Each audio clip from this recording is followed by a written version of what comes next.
And thanks for joining us tonight. Here are the latest COVID-19 numbers from the Wisconsin Department of Health Services. We are currently averaging about 2,000 new cases per day. But the biggest development, 18 Wisconsin counties are now in the CDC's high level of community transmission.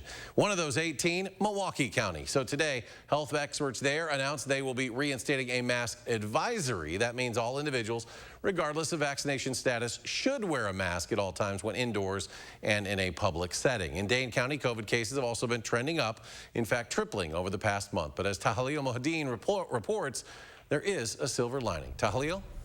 Eric, health officials say the latest surge is tied to a subvariant of Omicron that's actually more contagious than the original variant. Only this time, we're better prepared for it. And that's got doctors feeling pretty hopeful. Not ringing the usual alarm bells. We are in a very, very different place than we were. A surge in COVID cases. Dane County nearing high activity levels. It's true. The number of new cases of COVID-19 has tripled over the past month in Dane County. But the good news, with vaccinations and even some lingering natural immunity from the last surge, hospitalizations remain low. That isn't necessarily preventing people from coming down with symptoms, but does seem to be doing at least a reasonable job in protecting a fair portion of the population from getting really sick. And UW Health's Dr. Jeff Potoff says COVID may soon start to look more like the common flu. Especially if we get in the habit of just getting COVID vaccinated every year with our flu vaccine, that would be the quickest way to make sure that this gets endemic. With this wave, they're testing the waters. We're kind of playing with it right now with cases up.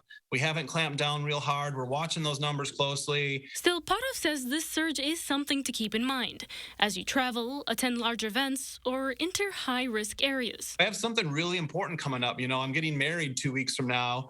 I'm probably not going to go that indoor event because the last thing I want to do is get quarantined for my wedding. And officials say even without the mandate, it's important to remember the value of masking up. Just want to emphasize how important it is for us to use the tools that we know work to protect ourselves.